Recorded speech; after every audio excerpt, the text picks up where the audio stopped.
Good afternoon, or good evening, or good night, where you happen to be this time of the day. We are glad to come your way again this week on another edition of Steve and Afresh Show. As usual, I am yours truly, Steve.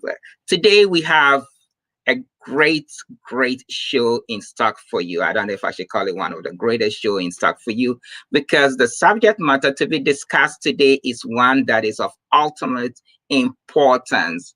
Alfred and I tried to, delve into it some time ago and did some little research, but today we have an authority on the matter who will be joining us very shortly in the studio to discuss land acquisition and property purchases in Ghana. This is a topic that we know it is very dear to most of us here in the diaspora and just everywhere else. And today we are so fortunate and blessed to have an authority on this matter that will be introducing him. He's right here in the green room, so we'll be bringing him on very shortly. Anya mi mede mo via mo yo ten mo via mo yo joba mene hu nyi mo ke mene hu eke woni mene hu ngo wona ake mene hu wa watashi ni wo kenya ba gba shipon he mo ke property he mo ye Ghana da wo fen wo le boni shipon he sajin yo mene wo danyi mo sha ke woni de she wonye mi ko no ni wonye mi ebe die nche ka ke shipon sajin ebe ebe di enjene ka wa gba hisani onye ka ya eko nye shale nke ko ni mofiamo ne kesa ne lesa ni mofiamo anu eko no nye shale nke nye hawo benyele nye ngbeji Steve yo nye you are don yo eni anum etsen yeda nya kokon aseso de ene enso acha ya ene enso yesia share yes, Steve, any Alfred show, so Echo Radio, your number one station for Africans living abroad. And then in Commodine, a young Commodibia, a win here, yina papa, and they say, yina, you see, sunina, and they say,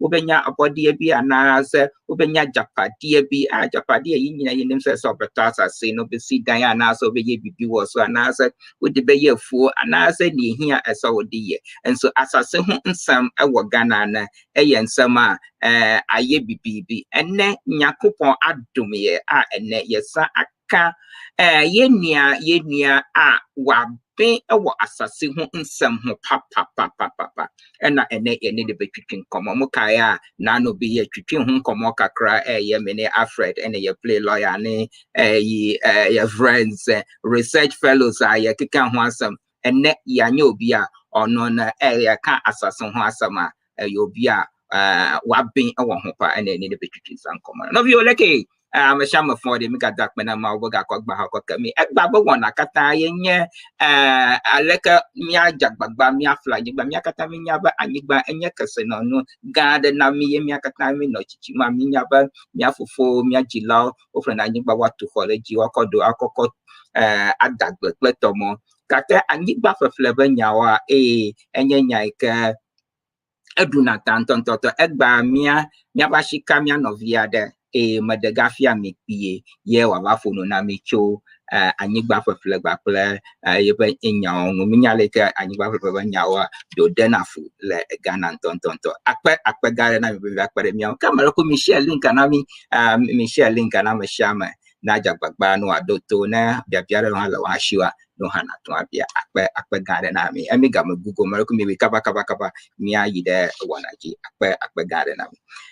So you are listening to Stephen Afresh Show from Echo Radio, number one station for Africans living abroad. I'm coming your way from Chicago. Let me go to our Washington studio and then let's join with my co-host Alfred, and then we can bring our guest, our honorable guest, onto the show in a few minutes. Alfred, are you there with me? How are you doing, sir?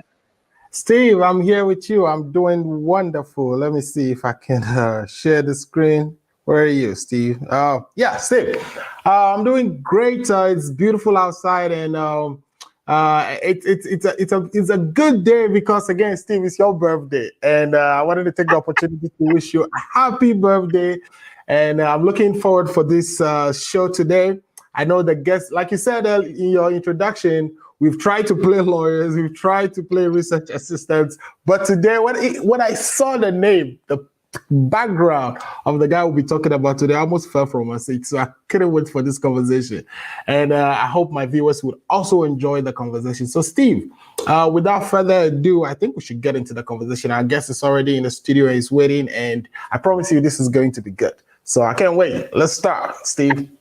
Okay, so let's bring our guest. Let's bring our guest onto the show. Yeah, and as we kept saying in the beginning, today we are so fortunate to have uh, a, a great guy with impeccable credentials joining us today, who is an authority on this issue. Today we're going to be talking to Dr. Gad Asorwoe Akwensivie. This is a gentleman that we've come to know through a friend, as Alfred Wells always say, tell a friend to tell a friend. We've come to know through a friend. He has vast experience in property investment and advisor for over 20 years and practice in Ghana. He's had this experience not only in Ghana, it transcends Australia, Azerbaijan, Canada, Ethiopia, France, Germany, Ivory Coast. It goes on and on and on, all the way through Peru, Rwanda, Sierra Leone, the UK, and US. And that is not just it, it goes way beyond that. This is a guy who has practiced and experienced in matters concerning land acquisition and property management and investment in this area. I believe in 2025 or 2029, thereabout, he was invited to the World Bank here in Washington, D.C., where my good friend Alfred resides, and he spoke on land property investment in Ghana. Sometime in 2013, thereabout, also he engaged in large-scale land-based investment to help understand and clarify the gray areas of the subject. He has a PhD and he's studied in so many places like the he's a professional in real estate finances, and his degrees is beyond, it's beyond this. And above all, in all this, he's been to London, he's been to UK, and I'm in London, and he studied in the UK, not only in London, but across some other sectors in the UK, here in the US, and so on. And he's also a lawyer as well. So today we got everything covered. But above all, he's a good friend of my younger brother. He went to school with my younger brother. He's a Bihekan as well. So he went to Bishop Herman as well. So ladies and gentlemen, he was also an alumni of Kwame Nkrumah University of Science and Technology. Ladies and gentlemen, without further ado, let's welcome Dr. Gad Akwensivie. Doc, how are you doing, sir? Fine, thank you. Your credentials alone go do the whole show, see now. Oh, thank you for having me. I think the time, we're in different time zones, so I say good morning, good afternoon, good evening, wherever you are. It's nice to be here. Thank you. All right. So as Doug is greeting us, that shows that he's not here in the US. Doug is joining us all the way from Ghana. So we are really privileged to have him here today. So it is such a privilege to have him join us all the way from Ghana. So thank you so much, Doug. Okay. So Doug, for most of us don't know you. So for the benefit of those who do not know, including Alfred and I, can you tell us a little bit about yourself, apart from your impeccable credentials, which is just off the charts? In summary, I have worked in land and property in Ghana for the past 20 years. I'm currently a Deputy Chief Stool Lands Officer the Ministry of Lands and Natural Resources here in Accra. I've consulted for individuals and firms across the country, but mostly in the Greater Accra region, Greater Accra, Ashanti, Central and Western region, and a little bit in the Volta region. So these are my specialties. Yeah, so to keep it short, basically, I consult on any issue on land. I'm a valuer by profession, a fellow of the Ghana Institution of Surveyors as well. I am training to be a lawyer. I hope to be a lawyer soon. I'm not yet there, hopefully I don't soon. yet. Yeah. Okay. All right. Thank you so much. So we can mix it up a little bit because you've been in Ashanti region, you've been in the Volta region, and you went to Biheko. So a shout out to all the Bihekans that are joining us this afternoon or this evening, this night, or good morning, wherever you may be. We are, and I'm sure you're proud to have God on the show with us this afternoon here in the Chicago area. So, Doug, let's delve right into the show and let's talk Yeah. about the subject matter for which you are here to present. I think Alfred is just smiling back there. So, I think Alfred has some questions that he would like to put to you. And our viewers, if you have any questions, please just feed it through our live feed and then we can read them for you. We see there are some comments online already. So, if you have any questions, please just feed it through so that we can read them live for you. So, Alfred, please. Yeah, I just wanted to welcome my brother. I'll call him Dr. Gad because I know the PhD is probably on the way. I just wanted to say a big welcome to him and say that I'm a Spakan and he's a Bihekan. So I know there's a story there about Olaga. So maybe we'll settle that before he gets off the show today. But I know this conversation is going to be very interesting. The other time we pretended, but today we have you and we can't be so grateful. So let's get into the conversation.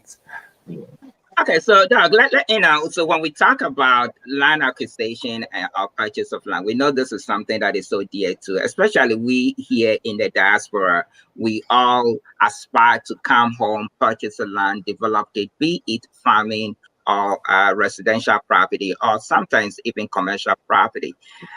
Tell us what are the issues pertaining to land purchase, land acquisition in Ghana, what I would call land tenure system in Ghana.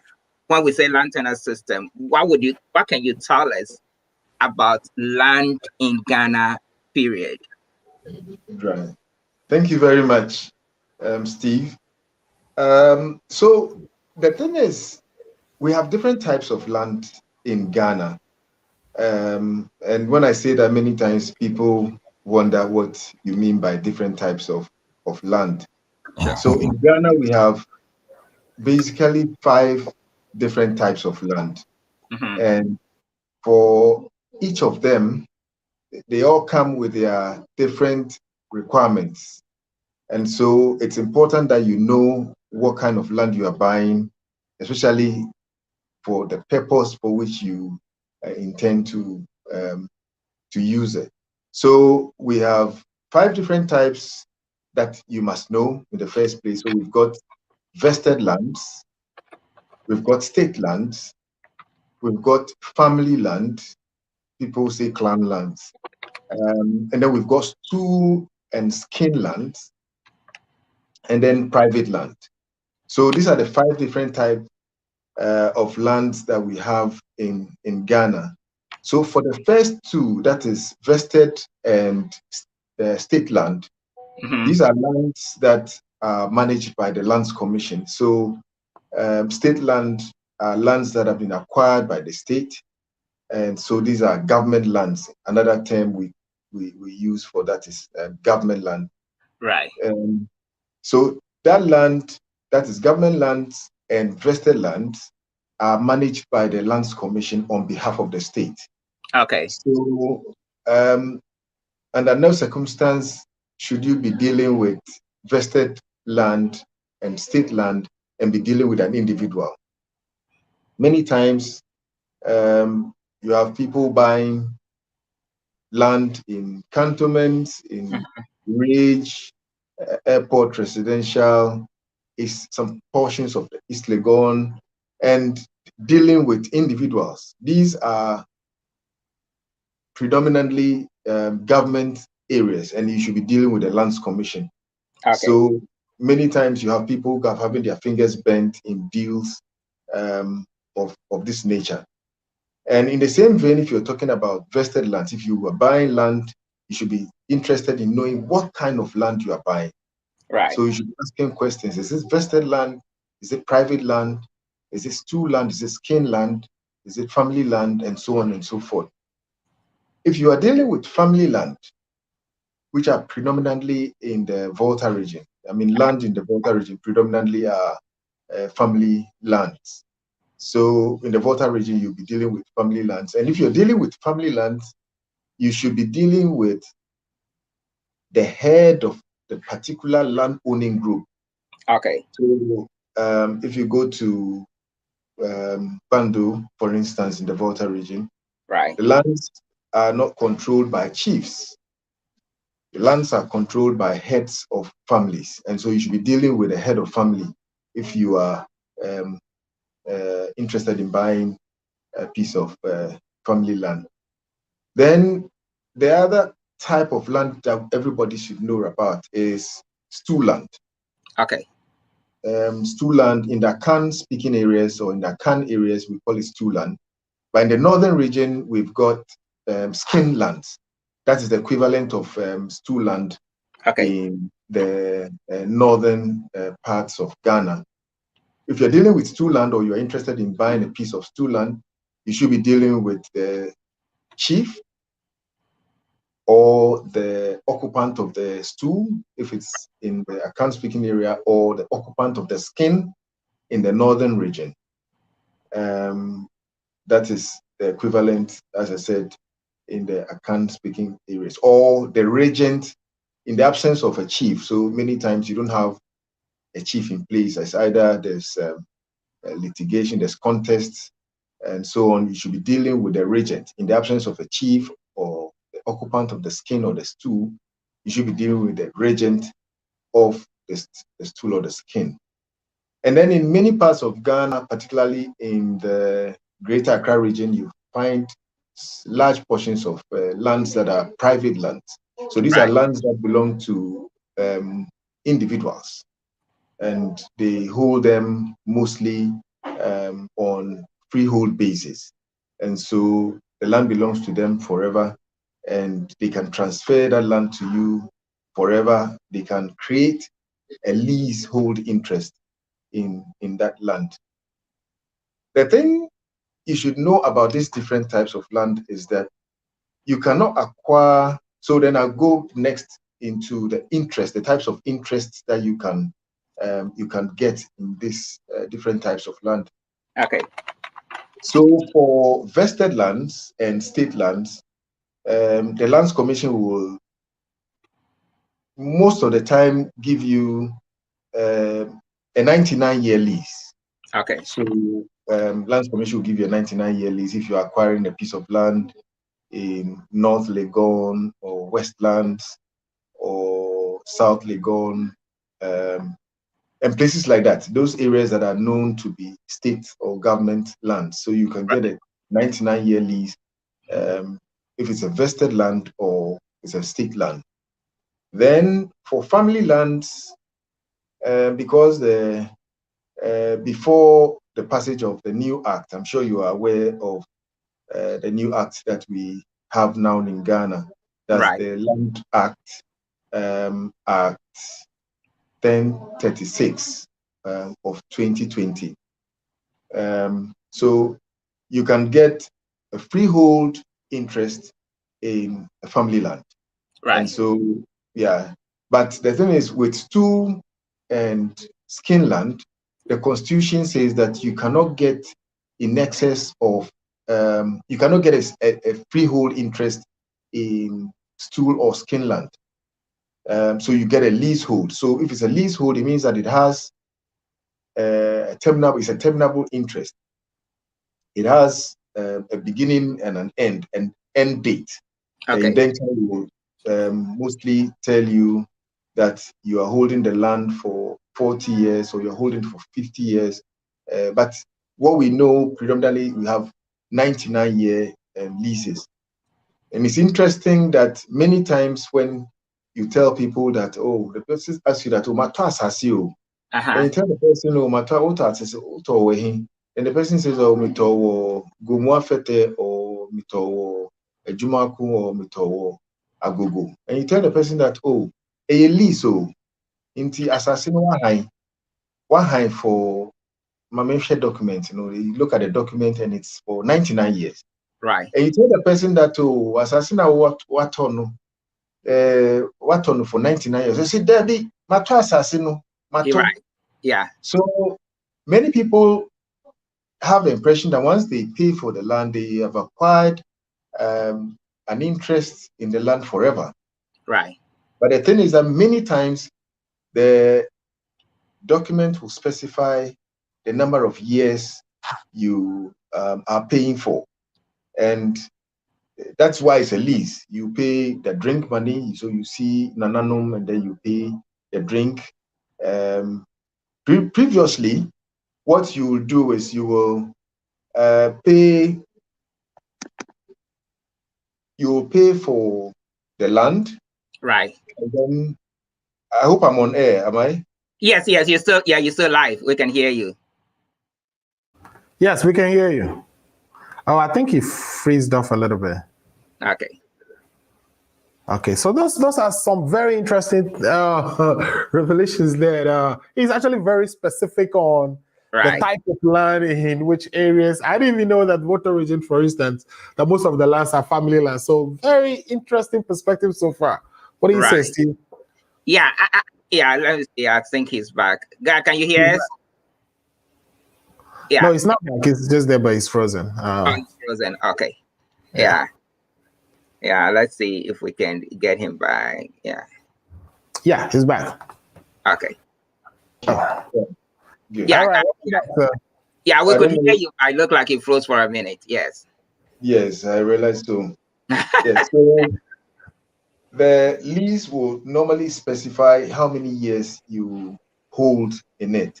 If you're buying land in the Volta region and you are lucky, you will get a freehold interest. So Toby will give you a freehold interest in the land, and so on and so forth. With state land, you are likely to get 99 years for a residential plot. So government will give you, Lands Commission on behalf of government will give you a 99-year lease if it's for a residential development. If it's for industrial and other purposes, other commercial purposes, you normally get a 50-year lease in the land.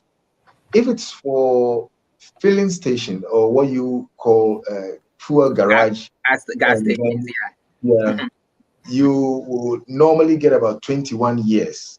It will be an interest of 21 years that the government will grant. If it's for agriculture, then you have a band, so it spans between 10 and 50 years. That's what you will get from government. And then for other uses such as civiculture and other cultural open spaces and parks and the rest, you get up to about 50 years. So these are what you need to know at the back of your mind if you are acquiring land from the Lands Commission for the various uses. Then, so once we have this at the back of our minds, that we have different types of land in Ghana, and then we have different types of interests. So when you are buying, you should be asking questions. What type of land are you selling? How many years am I having in this land? Is it a freehold interest? If it's lease, how many years do I have in it? So people are buying estate houses now. So these estate developers have a 60-year lease in the land. They can't sell you. I mean, the law is that, or the principle is that you cannot give what you do not have. So if the estate developer, for instance, acquired a 60-year lease from the chief and has built, has developed the land and he's selling, he cannot grant in excess of what he has. So he probably took 65 years. He's made about 10 years off the lease. He's got about 55-year lease. And then he sells off the property or the estate or the building for 50 years. And many times people do not know. They buy thinking they acquire the land for forever. Many times, it's even shorter than 50 years. You have many estate developers selling land, and the interest in the land is just about 30 years, 35 years. And people only get to know later on after the deal has been closed and payments have been made. And there's absolutely nothing you can do about it because, I mean, it's all embedded in the agreement. You signed it, and so you are deemed to have been aware of what you signed. So it's important that you always ask these questions. I'm buying this estate house. How many years do I have in it? And that should be stated categorically. There are other things that you need to know. In fact, so one of the first things you need to be doing is the preliminary inquiry. So you engage someone who says, oh, I have a piece of land or I have a building that I'm selling. There are certain things that you need to know. The first thing you should be interested in knowing is the identity of the person who is selling the land. Right. Because of the growing incidence of identity theft, you've got so many people, quacks, sometimes not quacks, they belong to the group, the land owning group that owns the land, but they do not have the capacity, they do not have the right to deal and sell with the land. So you should be interested in the capacity of the person fronting and attempting to sell. So questions you should be asking, for instance, the first question you should ask is whether the land belongs to him. Right. Then he might either say yes or no. If he says no, then you should ask, why are you selling? Or why are you dealing with it? Then he comes back and says that, oh, the land belongs to my family. I'm a member of the family. I'm acting on behalf of the head of family. Or I'm a member of this Nungwastu or Lastu or Agugustu. And so I'm acting on behalf of the chief. Then that provides you with, arms you with information to ask for more questions. Right. You want to engage the person who has authorized him. So you need an ID, you need to corroborate probably one or two IDs, the passport or driver's license, or now we have a Ghana card or the national health insurance. And be sure that you are dealing, the essence of this is to be able to trace the person if the deal goes bad. Right. And that is what many times a lot of people do not do. And they realize the deal goes bad, and even tracing the person who sold the land becomes a problem. Only last 2 weeks we had a similar instance where a lady acquired land. She bought the land like she was buying tomato at Makola. She met these guys who were interested in selling land. He accompanied them to the bush. It was somewhere around Dowenya, around the Central University. They went, they inspected the land. She fell in love with the land. So they came back to the roadside, and then they changed, monies changed hands, and she was assured of getting the papers to the land in 3 days. And we are talking, this 1 month now. She hasn't gotten her land, she hasn't gotten her papers. So it's important that we do this basic due diligence. You want to know who you are dealing with right from the beginning. It may appear offensive, especially in our setting, to be asking people of their IDs and stuff like that. But if you know what could happen, it's something that you should take seriously. And so if the person provides this, then you want to probably meet with the person who has authorized him. Sometimes they may be holding a power of attorney, purporting to be acting on behalf of someone, either the chief or the head of family, or someone who is probably not within the jurisdiction. So you scrutinize the power of attorney and then the ID.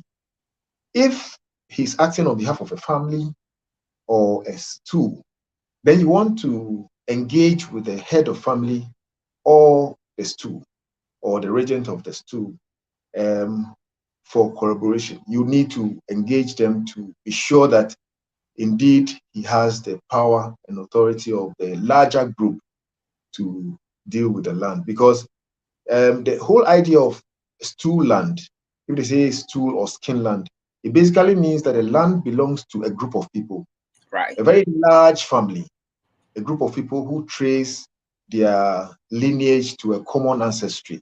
So if you talk about the Nungwa stew, it's a very big family, very large family comprising of different families who identify by some historical antecedent. So last two, for instance, yes, it's La, stretching all the way from the sea to the Akwapim ranges.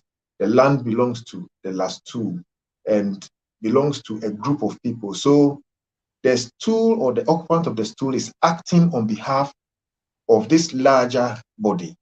And so if you are dealing with that land, you should be dealing not with an individual, Right. but the head of the group who happens to be the chief. And that is very, very important. You shouldn't be dealing with stool land without reference to the occupant of the stool. It could be a second transaction. It could be a second transaction in the case where I may have acquired the land from the Asorwoe stew or from the Jamestown stew, Right. or from the Kumasi stew. Gamashi or something like that. Slang, Gamashi, yeah. Yeah, and seeking to transfer.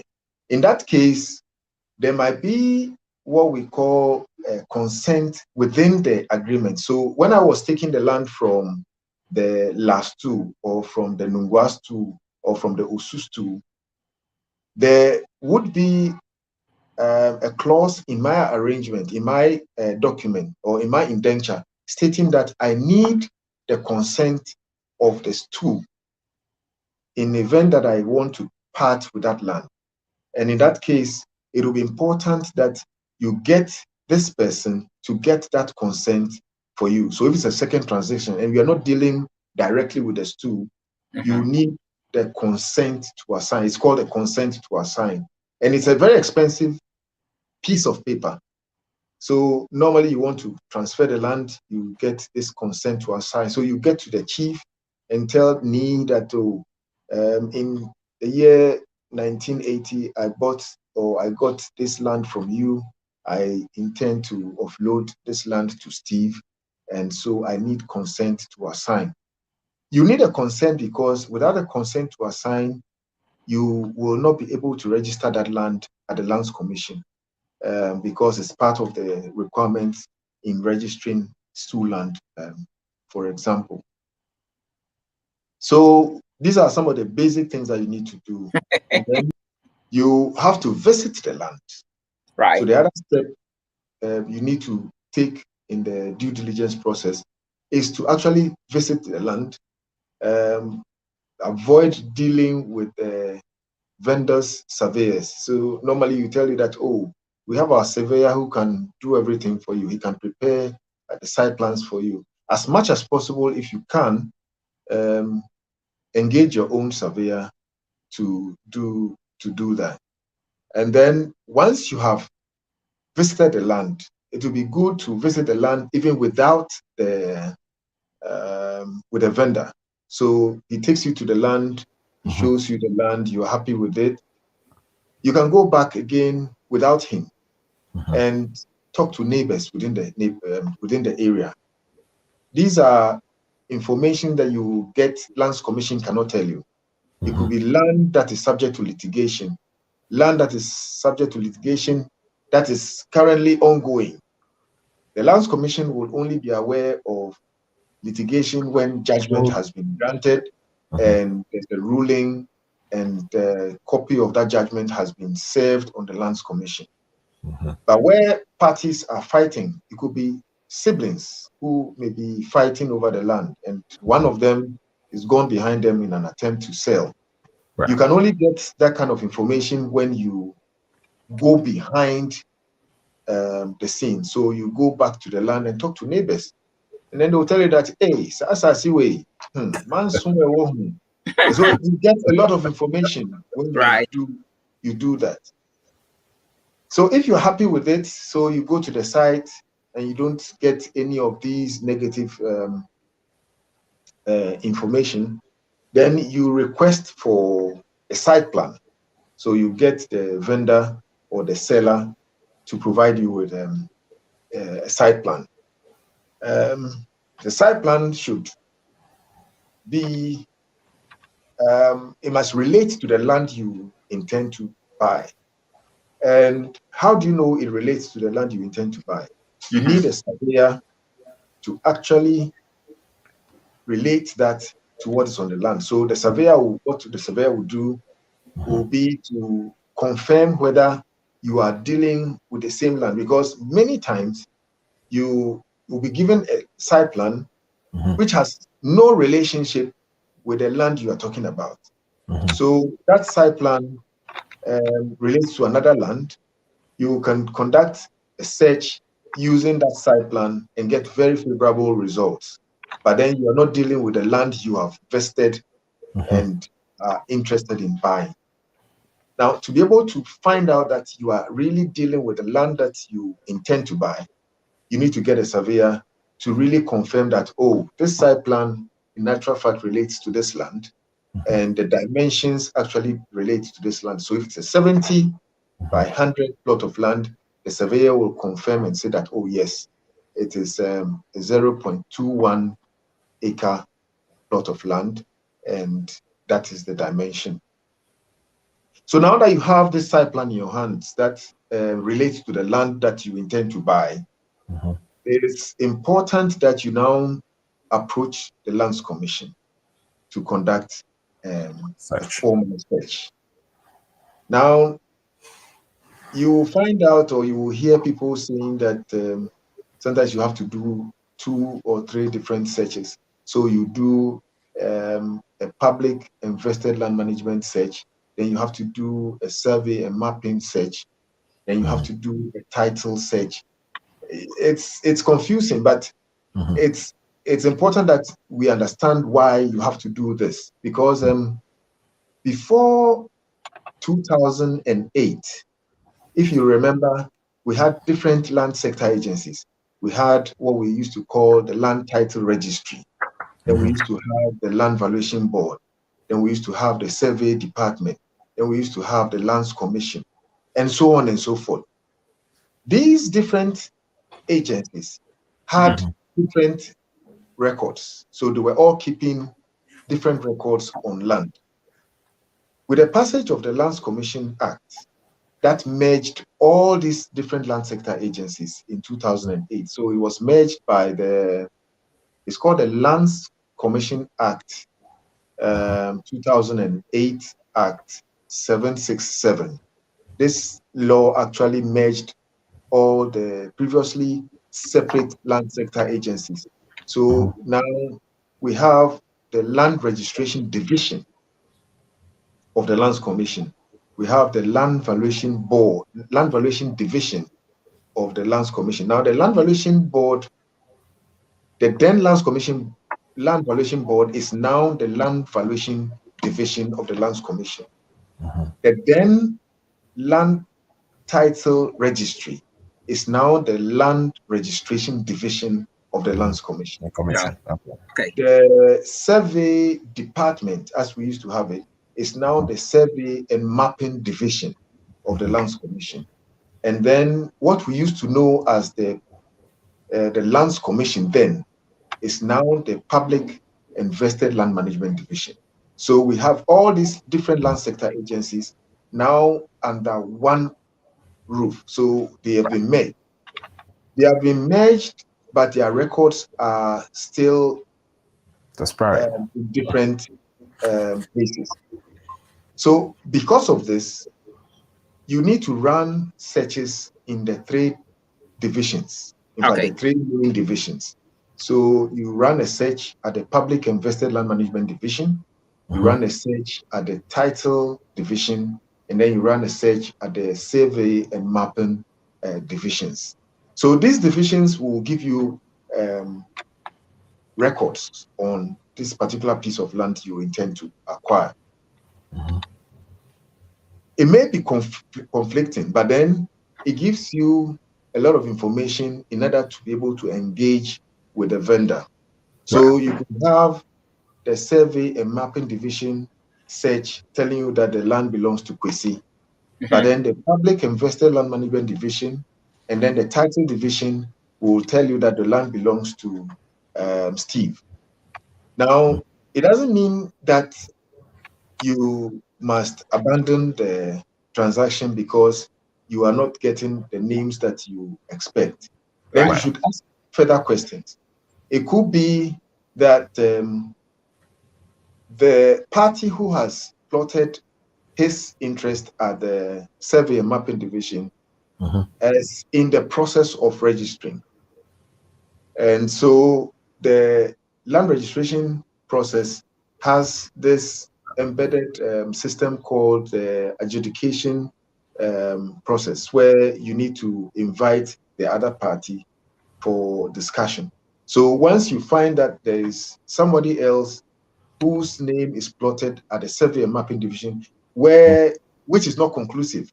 In fact, the survey and mapping division search only tells you that there is another person who has an interest in the land, not necessarily have registered it, but has an interest in the land, has probably also paid the same person for the land, but is in the process of registering.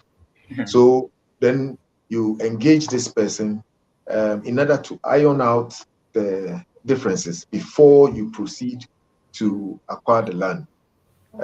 If you are fortunate to get all the search reports revealing the same name or the same chief's name or the same family, then you proceed. Then it becomes a straightforward deal for you. But it's also important to find out from the local authority.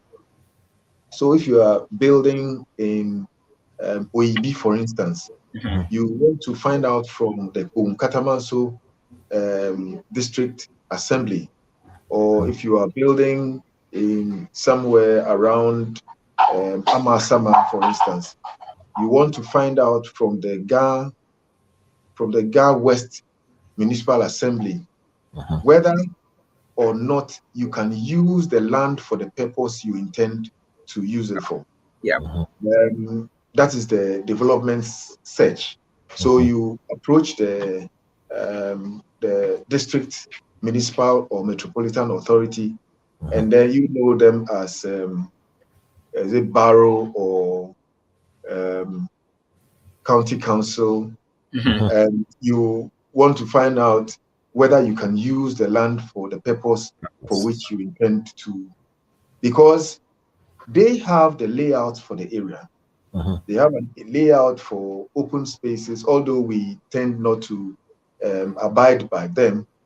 They have a scheme for the area that says that this land or this area is reserved for market, is reserved for a school, or it's an open space, it's for residential, it's for other uses. So you want to be sure that you want to acquire this land for your retirement home, right? It's for residential. So you want to be sure from the assembly whether you can use it for the purpose for which you are acquiring the property.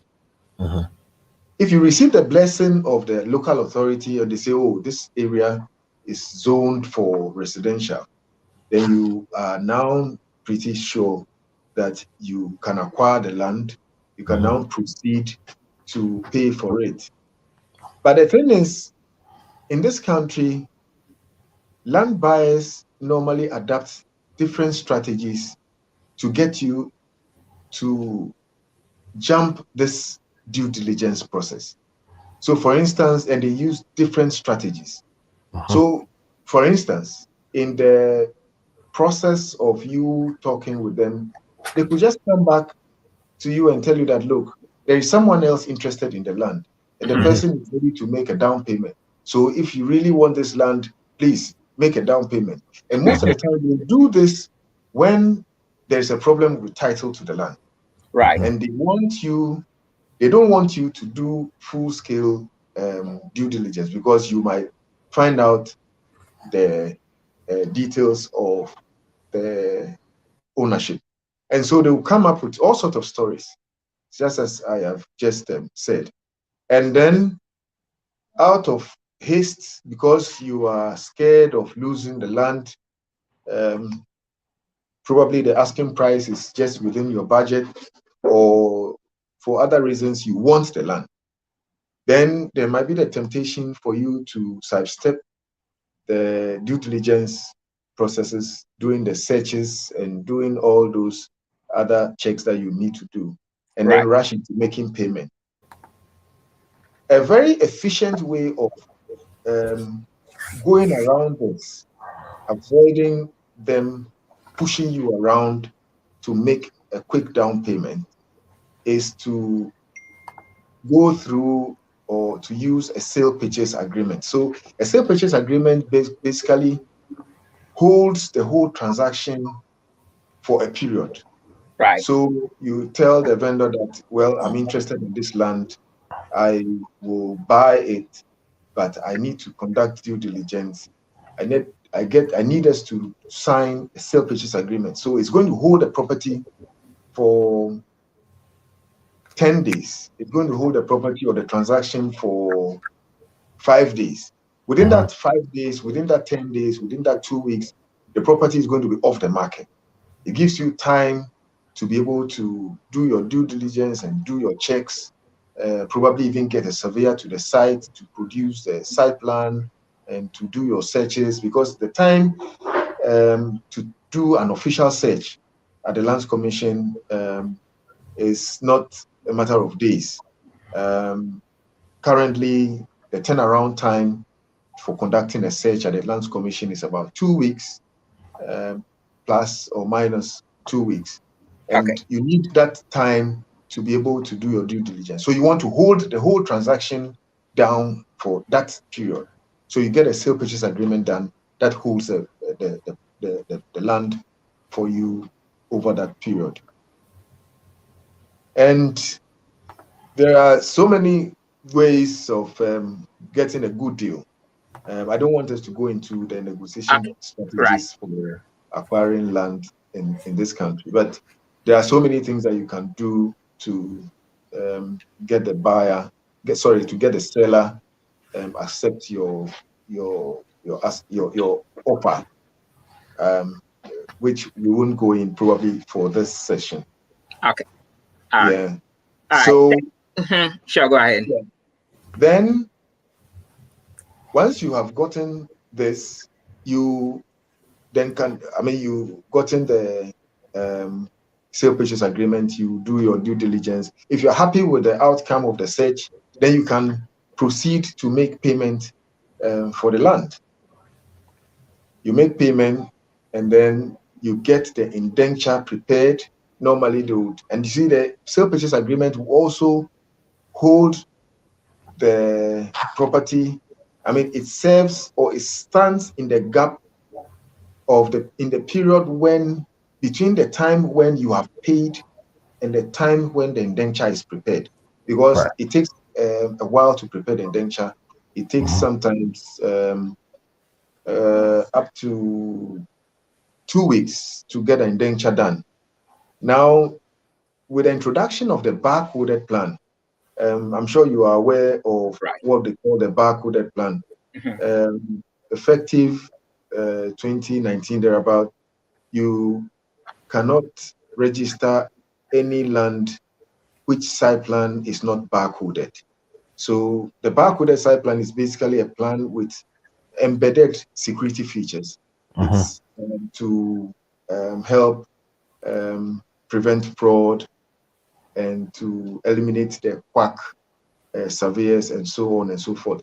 The preparation of the barcoded site plan, for instance, take a little while. On average, to get a barcoded site plan will take you about 3 weeks to get a barcoded site plan, and then it will take you about 2 weeks to get the indenture. So between the time that you have made payment and the time that you actually get your indenture, the sale purchase agreement stands in the gap. It says that you have acquired this property, the property belongs to you, you have paid for it, how much you have paid, etc., etc. The sale purchase agreement even gives you, it tells a story of what has happened all through the time that you made payment until the property actually changes hands. So the sale purchase agreement is something that a lot of people do not do in this country, but is highly recommended to do. The next thing you do once the sale purchase agreement has been done and you eventually get your indenture and you have made consideration, you've paid consideration for the land, is to take physical possession of the land. Sure. Many times people buy land in this country and they say they've bought the land for their kids, and so there's no need for it. There's no immediate need for the land, and they buy the land and they abandon the land, and other people get access to the land, tend to use the land, and then eventually acquire adverse possession. So once consideration has been made for the land, the next thing you have to do is to take physical possession of the land. I mean, to take physical possession of the land doesn't mean that you should build on the land. If you can afford to build, fine. If you can't afford to build, there are so many things you can do to take to mean that you have taken physical possession of the land. You can construct a perimeter fence wall. You can probably do a single room on it and get someone to just reside in it as a caretaker. You can tip stones, chippings. You can just do something on the land that would tell any reasonable person that this land belongs to somebody. Right. So if you have bricks on the land, you have chippings and sand and stone on the land, and you have been introduced to a land that has got all this on. The first question you'll be asking the vendor is, oh, but what is this doing on the land? Right. Cement blocks, this single room. You begin to ask questions. It communicates to the whole world that, look, this land actually belongs to somebody. And it's important that we do this because many times people, maybe where you are or in other places, buy land and are not ready to develop. They buy the land, they pay for it, and then they abandon the land. And then before you realize, there's a law in this country that says that if somebody acquires your land, somebody sits on your land for a period of 12 years non-stop without the real owner coming forward, 12 years plus 1 day, the person can approach the Lands Commission for a title certificate to the land. Right. And it's a law that exists in many other Commonwealth countries. In the UK, for instance, this law exists. So you might probably have heard of this story where someone within 1 mile square of Buckingham Palace has been squatting on this land. He squatted on the land without anybody noticing it. He sat there, stayed on the land 12 years plus 1 day. He approached Her Majesty's Land Registry and has been granted title to the land. So it's not a law that is restricted to Ghana. It's a law that many countries have. So the thing is, once you have paid for it, take immediate steps to take physical possession of the land. That is very, very, very important. It saves you from, you might be able to get your land back if somebody has stayed on it for 8 years, 9 years. You will succeed in evicting the person. But then it saves you all the courts, brouhaha, and all the costs associated with litigation, the stress and the time and all that. So it's important that you take physical possession of the land as soon as consideration has been made and the land has passed from the vendor to you. So in a nutshell, we could go into much detail, but we've got just an hour to do this, so I will keep it as it is and probably invite questions if anyone has a question. We can take some questions here. Okay. Yo, Eniano, yeah, Dr. Gad Akwensivie and I would say in the Kana. All chichu muhawa asaseto in some Ghana. Wakasa be from the types of asasia you walk state land when they family ni stool land any private land and as a skin land waka ho nsem bebree and how I walk asase na asase ye nyina ye nim se woto asase wo Ghana ye di asase wato asase ne se na ye nyina ni wato so say nya ne sa woto asase na ne che say di lisu the lisu na it it stretches from so many years e be bet me I say 20 years e be bet me I 30 40 years e be bet me I 50 years. And so most so no bit me an person 99 years. And nim the entire 99, one among 100 problem. Into one of my film and so I see anything. And they enter a dog away into a dog or a vegetarian. Yet them say, Mumupe pray, near my dog a kind. You move it back a tassa say, oh, Ghana, and I say you could say a tassa say, and send your kind, ye no more tree. And one say, ye pass a seattle. Na ye nua bi na say adamfo bi adi anim no so ye ton asase ko hanamo wa bi so no boy sen no atro na so okay chale ko dia no mame no akodi ano no the scanner man no akoto na fe na niama nso niama kekan ri niama me sure say ye mu pepre anyhow. And so now we have been talking to Dr. Gad today, and he's opened our eyes onto so many things when it comes to land purchased in Ghana or acquisition in Ghana. So let me yield to Alfred. Alfred, I think we have so many comments on the platform. So let's engage some of the online comments first, and then we can ask some of the questions. So the adverse possession is one thing I know is so dear to others, that this law is legal and it is not only pertaining to Ghana, it extends to some other Commonwealth countries as Gad Akwensivie had indicated. So let's take some online contributions and then. Yeah, Steve. So let me take them from the top. Okay. I think at the beginning we had somebody wishing you happy birthday, which is Kemon Amos. He says, "God bless you all." And then Daniel. Yeah, Daniel, I don't know what Daniel was saying there, but we have our director of ACO TV, Dr. Edward Ofuri, says, Steve and Alfred show the best information from the duo. Keep the good job. So he's giving us funds. He's and then he says, Steve, happy birthday. Nice background. Thank you, Doctor. So Doctor is really supporting the team. And then Pyle says, happy birthday, Honorable Steve Day. So I'm sure he knows you, and I think he's a member of the yeah, he ran for parliament in the last elections, and so great. Thank you. Steve, so take over the comments since these are your peoples, so you can respond to them directly. Okay, so you were just on Fires, Honorable Fires of Oku. Thanks for joining us. We appreciate that. Edward Ofuri State Technical, Papa, thank you.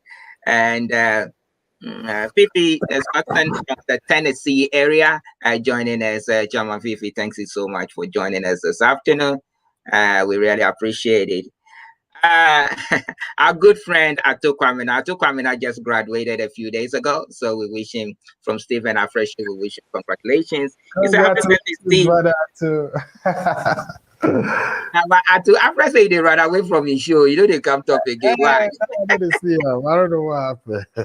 Okay, Ato Kwamina say, "Happy birthday, Steve." I know today is a virtual birthday for the persons for the in-person party. A COVID pass, so I am here to receive my invitation. Make you no worry. We come your graduation party finish, and then we go do my birthday. Make you no worry. Yeah, Millicent, I do thank you so much for joining.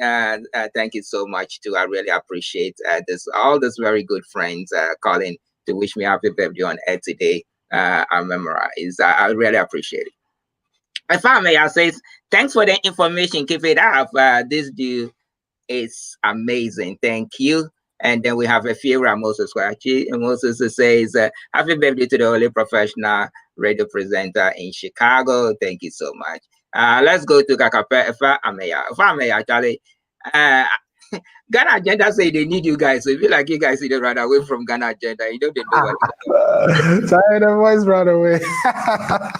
Okay, Ameya said the buyer of an estate house doesn't have the time to read these bulky and lengthy terms and conditions. How can a person know the number of years of an estate house? And how do you know if what the seller is telling you is true? So yeah, Doc, so keep that in mind. We'll come back to that in a second. We know there are so many comments, so let's keep going. So I'll keep that in mind. Okay, so Dr. Fori says, Efa Ameya, you are right. The average Ghanaian does not seek legal advice or education to read the contract for land buying. Okay, so we have got to answer that. Then Efa Ameya says, why is land acquisition and documentation so cumbersome and send shredded in so many never-ending quagmires? Okay, so that is a question for you. We have Vivian Newman from the New Jersey area says, hi guys, hi to you too. We appreciate your support as usual. And then if I may, I comes back again. What are the latest land acquisition reforms, legislation, and requirements in the system? I think that they talked about some of those, but I'm sure he wouldn't mind. And I beg you, they take down some of the questions for me. Yeah, I'm right. Yeah, I'm taking down that. Okay, thanks. Okay. What advice would we give to those who want a piece of just a piece of earth? Okay, we hear you, Gagape. All right. Do we have laws on what is this? On cemeteries? I'm interested.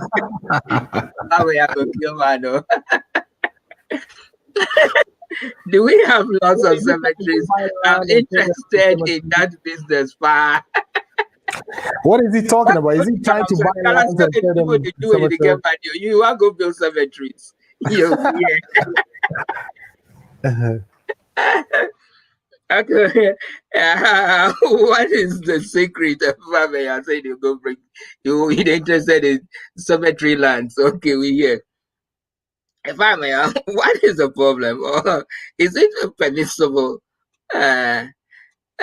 if I acquire land to build a personal house, but decided to go commercial and use for something else like a school? Okay, so a family has been asking very interesting questions here today. So Black Jesus has been joining us too. He said, "Good job, guys. Thank you, Black." He's also one of our brothers and in a sister station, Trend African TV. We thank him for joining Steve and Afra show this afternoon. Big ups to you, bro. Okay, so Fabia said, please ask him that. It looks like there is a deliberate attempt by officials to frustrate the buyer, so people use unorthodox means to acquire land. Is this fair assessment of the situation, or things have improved? Okay, so let me go to, okay, let's take one more. Then we'll say, so, okay, family answer. Oh my God, happy birthday, Steve. Okay, thank you so much. Ras has been joining us of lately, so let me say hi to Ras. Thank you so much for joining. Thank you, Dr. Gad, very, very informative. And Parkway C is here also, the president of the Ghana National Council here in Chicago. He says birthday blessings. So, guys, so we've gone through some of the questions, and so if you can take your time and answer, most of them are just my, fans of Stephen Afra's show, and today happened to be my birthday. I just made 24, so I'm pretty happy to be growing up. So, right. Yeah, And, so trying to catch up with Alfred soon. So I'm happy. Yeah. So, guys, we've gone to a few questions, mostly coming from Amaya. So, if you can take your time and answer some of the interesting questions that he have asked, please. oh, okay. Before I proceed, I also want to add my voice and wish you a happy birthday. May you double your age in health, good health. Yeah, So, thank yeah, you. Mhm.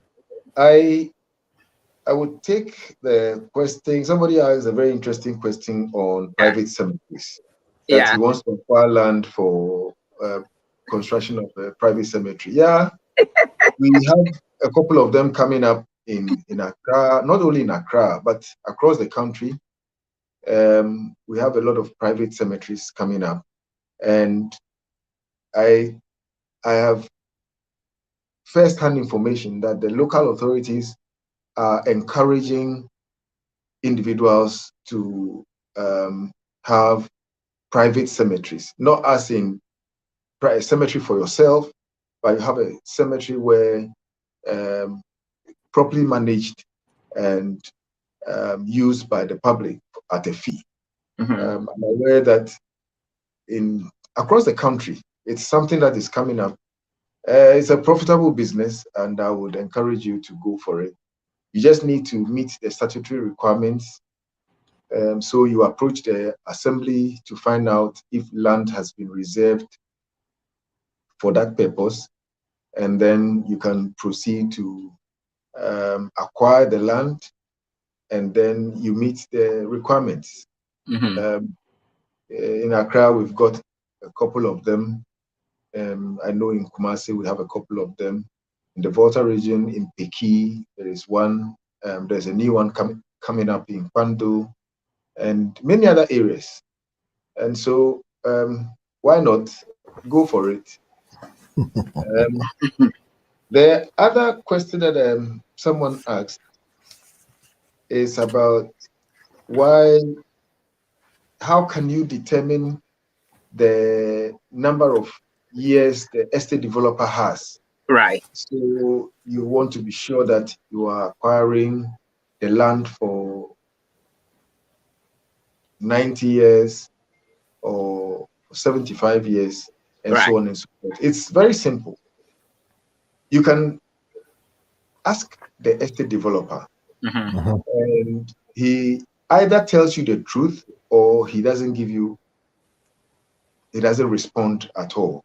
You Right. can ask him categorically how he acquired his land, for how many years he has it. If it's freehold, if you're lucky to have a freehold from him. But Mhm. normally, if they have a freehold, they don't will Give you normally free give you. They will always want to give you a leasehold. at least. Yep. Yes, that is what they do. Alternatively, what you can do is with a copy of the site plan that you have relating to the land, you Mhm. can conduct a search, and the search will also tell you that, oh, Reggie Manuel has, or Trasaco, or any of these estate developers have, they have a 99-year lease in the land. So if they have a 99-year lease, then your next question is, I know you have a 99-year lease. You acquired the land in 1980. 1980 to 2000, 2021 is 41 years. So you've Mhm. made so much of your lease. How many years are you granting? Then he tells you that, oh, I have 40 years unexpired. I'm granting you 39 years less 1 day. Or I'm granting you all the 40 years less 1 day. Now, Mhm. if he says he's granting you 40 years less 1 day, it means Mhm. that the property will revert to the estate developer Estate. sometime Mhm. in the future. So you are going to hold the land for 40 years. So whatever you are paying, the consideration you are paying today is for 40 years. After Mhm. 40 years, the property the land and the building, because the law is that whatever is fixed to the land becomes part of the land. Wow. Mhm. So the building and everything reverts to the estate developer, and your interest in the land is finished, and you have to move out of the house. So most of the time, what you should be interested in is whether the estate developer has an option to renew. So if Mhm. the estate developer, for instance, in the estate developer's head lease, he has, um, for instance, a 99-year lease with an option to renew for a further 45 years, then you want to even negotiate. If at that point the estate developer tells you that he's giving you everything less 1 day, you Mhm. can then negotiate at that point to have it extended to eat into that unexpired, oh, sorry, the option to renew that Mhm. the estate developer has. Wow. So it's all about having information. Once you have the information, you can play around it. Many times you tell people that it's for 99 years. The person tells you that, oh, me, I'm already 40 years old. I mean, the 99 years, definitely, I'll be dead and gone before then. But if you are if you are a Christian and you believe in the Bible quotation that says that a wise man leaves inheritance for his children and his children's children, then you'll be interested in having a longer lease so that you can pass on to your children. And so you should be interested in extending the lease as much as possible. Because in many instances, I have met people who have come to me 6, 7 years, 8 years after they have signed the deal to come and tell me that, look, I have signed this agreement with this estate developer. I have just realized that I have 17 years to go. After 17 years, I have to pack bag and baggage out of this house. What can I do about it? And I tell them, I'm sorry, it's too late. So the thing is, it's a bit um, a pain in the neck, but at the time that you are buying, at the time that you are acquiring the land, if you can't do the screening yourself, if you cannot vet the document yourself, it's good to get someone else to do that for you. Um, as a matter of fact, it is always best we can't do everything on our own. It's always best to let other people do what they are trained to do. So you can get a lawyer or a estate surveyor or somebody in the real estate business to vet the document and advise. So he would look at the document and tell you that, hey, Charlie, be careful. Oh, this thing, you are buying 35 years in this nice house. You are paying 250,000 US for this 3-bedroom house, and you are only going to have it for 35 years. So, Charlie, be careful. So then you have this information to negotiate with the estate developer. And that also depends on what interest he has in the land. So it pays to look at it at that time. And it's very common. It's very common. You have very knowledgeable people. It's not about people not being able to read. It's just about people buying the land, Right. getting the indenture, just signing their portion and checking the document under their beds until sorry until one day Mhm. when it becomes necessary to use the document, and that is only when they realize that, wow, I acquired the land and I have only 30 years. And that is when you're probably retiring and need a place for yourself. And then you have to be moving out of the property. So it's important that you engage somebody. If you cannot do it, you engage somebody to do that for you.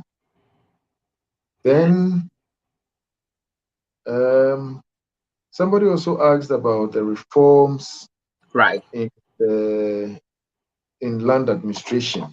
Right. I wouldn't venture now, because I'm still reading around it, to go into the spousal rights that wives or partners have in property, but from what I have read so far, property that if you acquire property during your marriage, property belongs to both parties. I think I would go into this probably in the next, as part of the next show. But the other reform is the online system that is being introduced. So Lands Commission is moving from the paper environment. So they are automating. So it should be possible in future to be able to sit in your house and conduct a search, or as it is currently, you have periodic updates on what is happening as far as your document is concerned. So if you're registering land, for instance, now, periodically you receive a text message to tell you that your document has gotten to this stage or has moved to this stage, or your document has been received, or your document is due for collection, the document is complete and is due for collection, and so on and so forth. So the digitization of the Lands Commission is ongoing. And as they say, it always gets very bad, like a road construction. It always gets very bad before it gets better, or it gets very good. So we are experiencing a lot of challenges now, but we can assure the public that if things continue the way it is going, in the next couple of months, or let's say a year, we should have some improvement in land administration. And that would affect search reports as well. Instead of conducting separate searches as it is now, you have to conduct search at the Survey and Mapping Division, conduct a search at the Public Invested Land Management Division, you have to conduct a search at the Land Registration Division. These are all separate searches at different costs. So you pay 3 different times for these searches. In a couple of months or in a year, it should be possible that you apply for one search and you get what we call a consolidated search. So the search will return, you apply for one search, and then the search returns with all the searches from, or the reports from the various divisions, with a summary that would guide you on your next steps. I can go on and on with the reforms, but we have a few questions, so let's add a few questions to it while you're going through. So Raz says, are there plans to shorten the feedback in a loop from the Lands Commission during the due diligence process? I think 2 to 3 weeks, it's a bit much. So that is Raz. And then we have Pastor Richard says, hi, thank you. I know Miriam also said hi earlier on. Then Pakwisi says, what is the new law that I am hearing, that lands cannot be sold completely but be leased? Is that true? Sorry if this has been discussed already. And I think that is an interesting question. We have heard of leases, but not all of us are very convinced that when you purchase a land, it's supposed to be for a period of time. We know what happened to Kumasi Brewery, for example, that they leased the piece of land that they were on, and then after the 99 years, the land was taken away from them, and they lost their factory. So this question of lease of land, if it is enshrined in, if it's enshrined into law, the interesting question that most people would want to know is that, so what happens to my property after the period of time? Like you stated, like you alluded to, we build not just for ourselves, maybe for our retirement. So we keep working until we retire, and maybe 20, 30 years after we retire, then we relocate, and we may have already spent so many of it. So do we get a chance to continue to live in our homes and be able to bequeath it to our family as our great grandfathers have done in the past? Okay, thank you very much for that question. It's interesting, but the law is that if a lease means that it has a definite end. So if it is a lease, it means that there is an end to the lease. But what you should be interested in is whether there is an option to renew.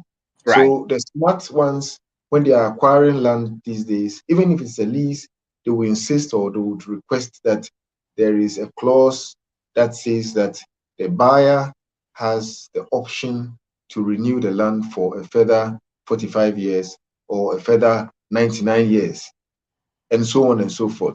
Okay. So that is what we should be interested in having when we are buying land. So we should make sure that we have this firmly at the back of our minds. It's important that you see, you always get that deal at the time of payment. When Nananum or when Ni has seen the money ready, sometimes that's the point at which they accept some of the requests that you make, not after you have paid for it. So, and the fact of the matter is they do not lose anything by inserting a clause like that in the document today. In any case, after 45 years or after 100 years, they are not going to be available. So they will willingly, from personal experience, they will willingly grant your request to insert an option to renew at the expiration of the lease. Okay, so Doc, if I don't mean to interrupt this, so Doc, Yeah. so what is the essence of the term limit? Why do we have Okay. term limit? Because look, Okay. our grandparents and our parents have bought land, built on it, that we've called our home for all these years. Yeah. Not at any point in time that I was growing up that I became aware that this land that my parents' home was on lease, or maybe we were just oblivious to the fact. So the question I'd like to ask that what is the essence of the term or the lease term? Why can't it be a freehold? Okay. So at the beginning, I talked about stool land, Right. and I tried to explain the fact that when we talk about stool land, we are talking about the situation where a group of people, maybe 500 years ago, 600 years ago, came together and fought for the land. So this land belongs to a group of people, a generation that are gone, some currently living, and a countless host yet to be born. So if that is the agreement or that is the understanding that this land belongs to a group of people, some dead, some living, and some yet to be born, then the current or the generation living today mustn't sell the land forever Okay. to deprive future generations of the land. So the whole idea is that you lease it, you enjoy the fruits of the lease, you die, the next generation comes, they have the land back to them, they can also lease. So the land remains with the group forever and ever. I That see. is the whole idea of it, because the land belongs to a group that will come and go. So it will not be fair for us living today, or the chief or the head of family living today, to sell the land and deprive the future generation. So for me, that is about the most reasonable justification for this whole idea of not selling land on freehold basis, but on leasehold basis. Okay. I know Alfred has some questions. He's showing us a few things in the background, but I know Alfred has some questions. But let me read two Kwamina's question here. If I may, if your money is to purchase an estate, you must have the time to read about the terms. These days, we must be vigilant and get a lawyer to review bulky forms for you to or hire me. Okay, so uh, Natu Kwamina is advertising himself that he should be hired so that he can do the due diligence for you. So, Alfred, I've asked a few questions. Do you have any questions that you would like to ask Doug? He's been on here for about an hour, 25 minutes now. Yeah, I've enjoyed listening to Doc, and some of the details is just fascinating. Doc actually answered some of the questions that we couldn't answer the last time we did this, and he's doing so well at that. Doc, here's my question. There's still a confusion between, buying a property and having a deed and a title. So, if you can help myself and the listeners understand, what is the difference between having a deed? You've also mentioned that, sales purchase agreements usually would help you from, being forced to pay for the land and not necessarily, especially when that land hasn't been yet properly, the due diligence hasn't been properly or fully completed. Who can you seek help from? Which stakeholders or parties is it lawyers that you need to consult for these sales purchase agreements? What are the professionals that you can use, especially for those of us living in the United States where we are not present in Ghana to do all these searches ourselves? Are there teams of people in Ghana, businesses that you can consult and have assistance with all these steps and processes? Yes, I can answer this, but I'm running low on power. I just need to quickly power up. Yes, so if there are other questions, I will be taking them whilst I log in. Okay, right. So we'll take a quick break, and then when we come back.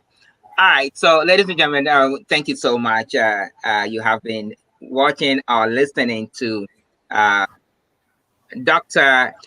Gad Asorwoe Akwensivie.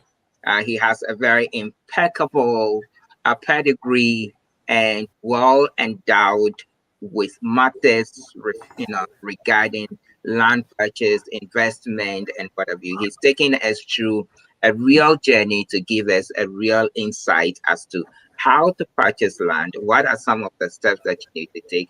What are some of the issues that you may have to face, and some of the intricacies of the law as to pertaining to land purchase. So we are so privileged, and he's coming our way all the way from Ghana this evening. It's quite late in Ghana, and so we really appreciate his time.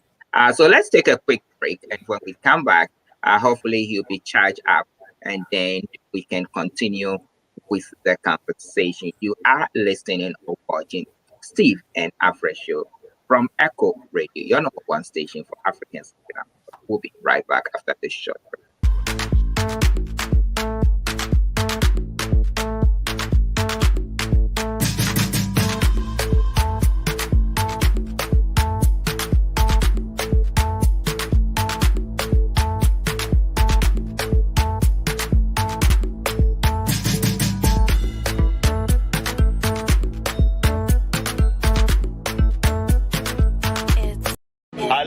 Are you 65 years or older? Good news. Illinois has expanded its Medicaid health insurance program to everyone 65 and older, regardless of your immigration status. Need help to apply? Contact United African Organization, UAO, WhatsApp, SMS, IL65 to 773-420-8976. It's true. For most people, your health insurance program increases as you grow older. That's why the state of Illinois has expanded its Medicaid health insurance program to everyone 65 and older, regardless of your immigration status. Need help to apply? Contact United African Organization, UAO, WhatsApp, SMS IL65 to 773-420-8976. If you are 65 years and older, there's one thing we can all agree on. Your health and well-being is important.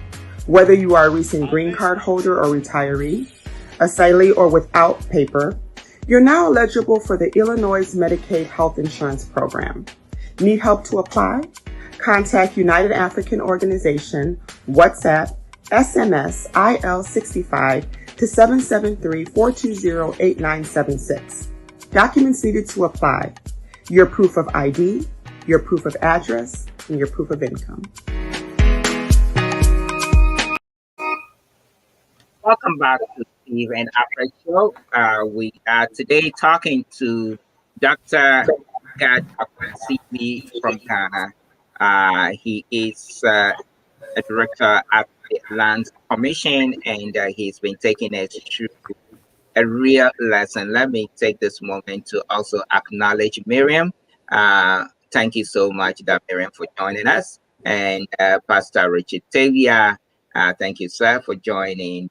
And Camilla, thank you also for joining us this evening. We're talking about land issues in Ghana. And for all that, for the hundreds of people that are out there watching us or listening to us, if you have any commentary, please, if you have any questions, just send it through our live feed so that we can read those questions for you. We really appreciate your time joining us. So Alfred, it looked like Doug is back. Do you have any other questions for Doug before he continues? Yeah, so I asked my question. I was asking Doc, who are the group of people, professionals that you need to consult with if you are interested in putting together a sales purchase agreement.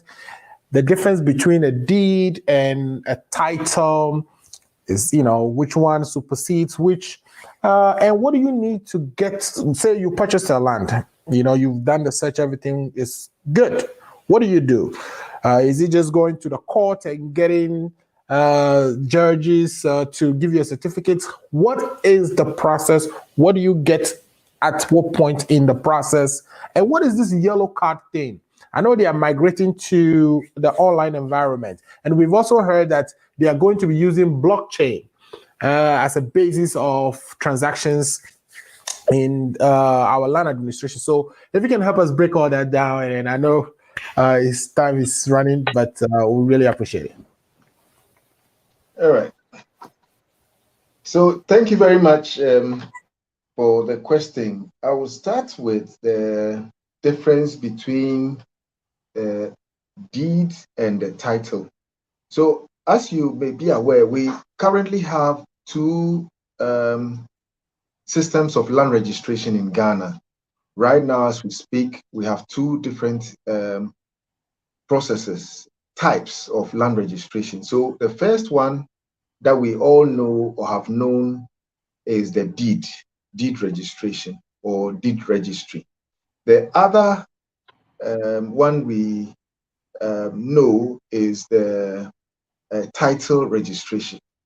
Now, the deed registration is a registration. So they register, and it's a registration involving the party. So what they do is they register an agreement between a chief and a buyer. So you get a document, it's signed with a site plan and says that on such and such a date, these two parties met and agreed to transfer land. This deed registration system is currently, or it is still being done in all the regions. So in all the 15 regions, you find the deed registration system. So except Greater Accra, where we have title registration, we have the deed registration in Central, Western North, Bono, Ahafo, Bono East, Northern, Savannah, Upper East, Upper West, and the Volta region, and including the Eastern region. Title registration is restricted to the Greater Accra region and a certain small portion of the Ashanti region, and that is within 1 mile square of Kumasi, Edum. The title registration system is a more secure system. Right. And you will hear people often talk about cadastral plan, Mm-hmm. and so on and so forth. Now, the title system, when it started, was an improvement on the title, was an improvement on the deeds registration in the sense that it makes use of GPS rated site plans. So, for instance, the site plan that will be used to get the title registration done is GPS rated. And it's unlike the deeds registry where most of the site plans were not. The title registration system has this embedded extra security feature to make sure that the land that is being conveyed is the exact land that the parties intended. Because under the deed system, we have instances where people acquired land along the beach, but using modern equipment, you find out that even the coordinates that were used in picking these lands uh, shows that the land actually lie in the sea. So the thing is, the title system is more secure, it's more precise, and it's also a guarantee. Actually, is the state guaranteeing that this transaction is I have this transaction has my blessing. And Right. apart from that, it has this embedded um, dispute resolution mechanism to Mm-hmm. ensure that where there are two parties fighting over the same piece of land, you have the chief registrar inviting both parties to resolve it rather than these ended up in the law courts, further clogging our already um, congested law courts. That's right. Yeah. So the title system is a more secure system. It also makes use of what we call the publication. So if it's the first registration, there will be publication in the newspapers telling the whole world that the Lands Commission is in the process of granting title to Mr. Gad or Steve, and so anybody who has an objection should raise it now or forever hold his peace. Right. So it has this extra feature that seeks to announce to the whole world that there's a certificate on this piece of land that is being granted to a particular person. So, to answer the question, in short, deeds against a title, we have two separate types of registration in Ghana. Title is restricted to Greater Accra region and just a few areas within the Kumasi metropolis. And everywhere else in Ghana is the deeds registration system. So Ab- you shouldn't, under any circumstance or under any occasion, hear people talk about title registration in the region, for instance, or title registration in the Volta region or in the Central region. Title registration, as it is now, is restricted to the Greater Accra region. And the end result of a title registration system is the certificate. You will be issued with a title One certificate, title certificate, yeah. a land title certificate. That shows that you have the blessing of the state. And in fact, because of its enhanced security features, the banks and other financial institutions these days prefer the title certificate to the deeds because okay. with So the deed, if okay, I was gonna follow up and say, so does it mean that if you're buying land in Volta region, that land cannot be registered and you cannot be granted a certificate, that you can only get a deed, or we are saying that you can buy a Volta land, but you have to go to Accra to get the land title? oh, okay, as long as the land is in the Volta region, Yeah. you can only get a deed. Okay. The title registration system is will be extended by the minister responsible for land in future into other areas, Okay. and it affects areas that have been declared as registration districts. And so if an area has not been declared a registration district, the title registration system does not apply. So basically that is it. Okay, so I have Paul, Doug, we have Paul Sogbe, a good friend of ours, just asked a question regarding the very subject matter that you were just discussing. It says, is the deed registration same as land indenture? Yes, exactly. So what it is that the indenture that you present to Lands Commission is the same indenture that you get back in the case of a deeds registration system. Mm-hmm. So when you present your indenture to Lands Commission will take note of the content of the indenture and then place some stamps on the rear side of the document to signify that that piece of land in the indenture has been plotted in the records of the Lands Commission to be for asymmetry. So the indenture is what we call the deeds registration system. The title system will not return the indenture to you. It will return a title certificate. So that is another difference. Instead of getting a title, you get a deed in the case of a deeds registration system.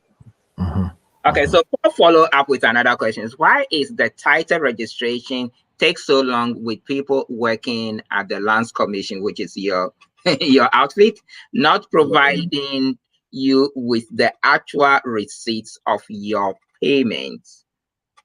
So he has a question pertaining to you directly. I perfectly agree that the turnaround time for getting a title certificate is quite lengthy.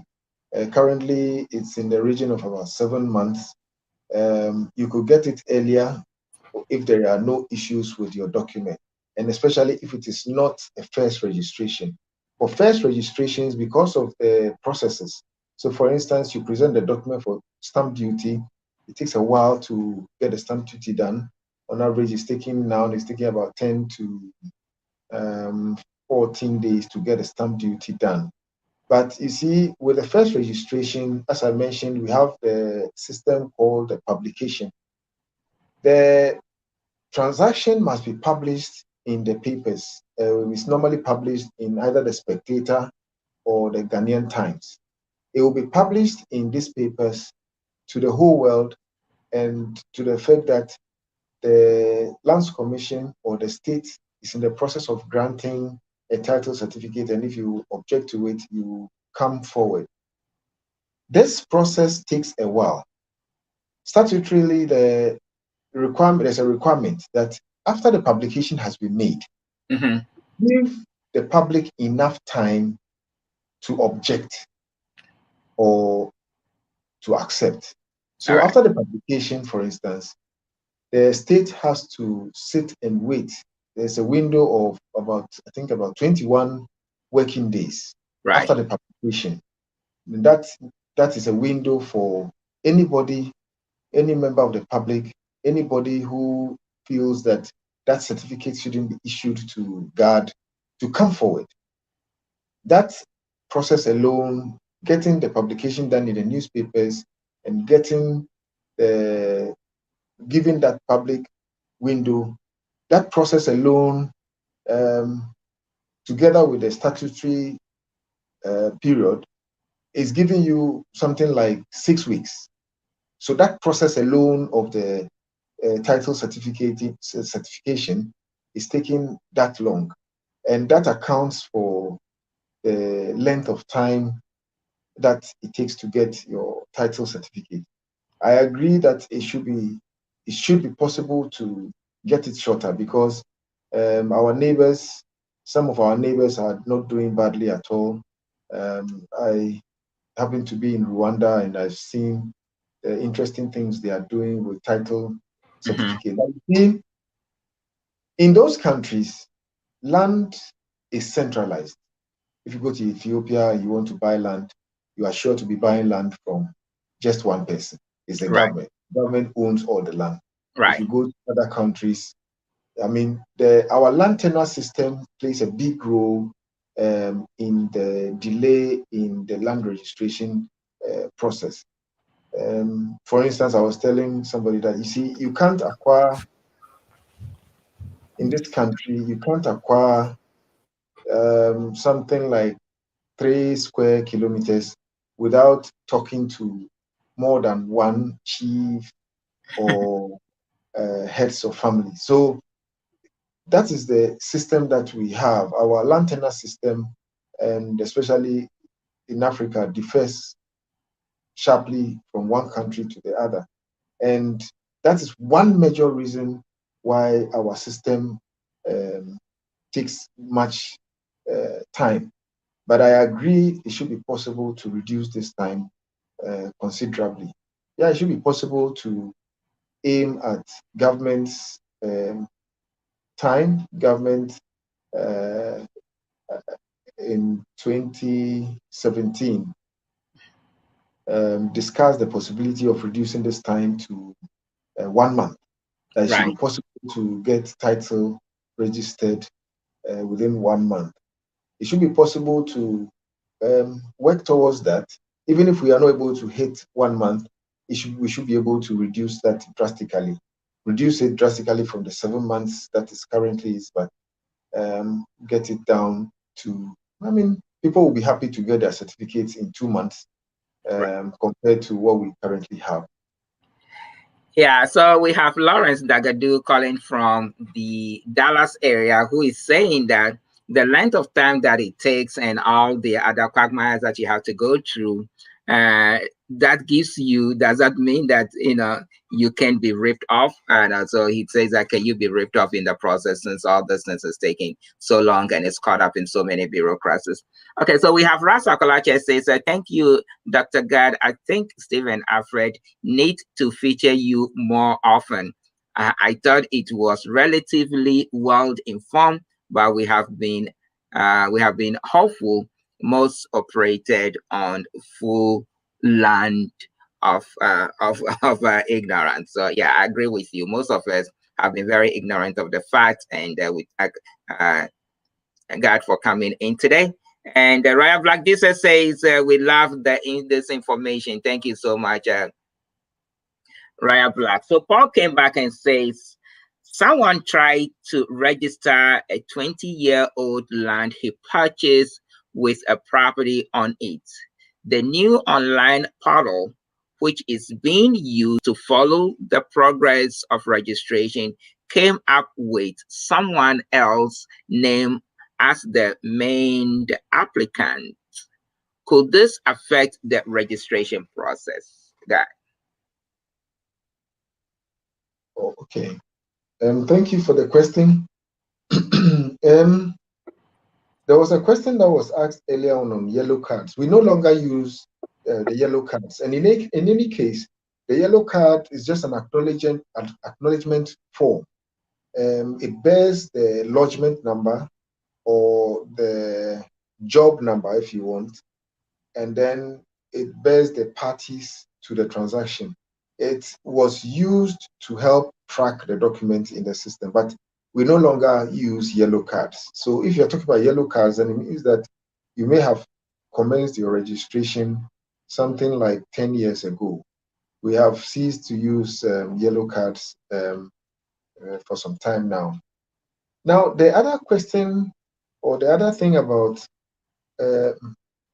why people tend to, it's when people, most of the time, so people come on holidays to Ghana, they acquire land, and they sometimes want to see the registration before they return. Okay. And they are on holidays, and the holiday is just for 3 weeks or maybe maximum 1 month, and they want to get these things done before they return. And so they are tempted to facilitate the process, and they think that you can pay and get things done quickly. Yeah, expeditiously, yeah. Yeah, that is a bit problematic because most of the time you are not going to get official receipts for that. The Lands Commission currently do not or does not have that facility. In other places, you could pay for premium if you wanted to get your document done quicker than normal.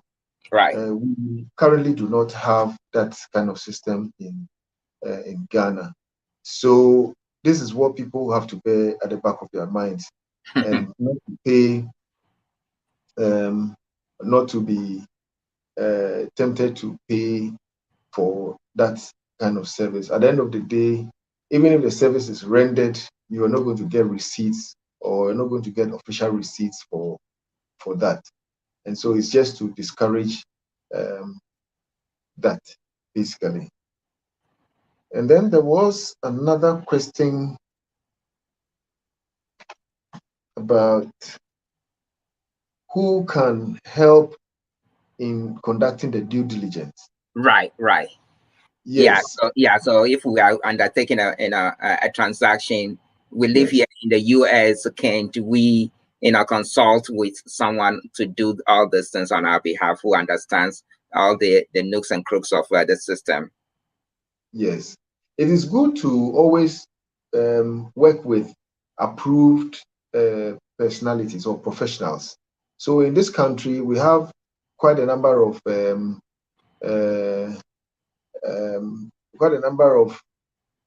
people in various professions. So you have members of the Ghana Bar Association. They are basically lawyers. They can help you to do your due diligence. You have members of the Ghana Institution of Surveyors. They can help you to do your due diligence. These are people who are trained to handle land matters. So you can engage them.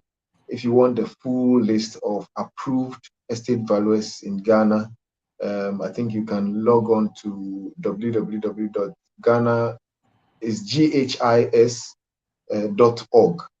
There you can have a full list of valuers or approved estate surveyors who can help you to conduct due diligence prior to your land purchase. There are other professions such as the Ghana Architects Registration Council. I don't know if it's the Ghana Institute of Architects. Yeah, I think the Ghana Institute of Architects, they can also help.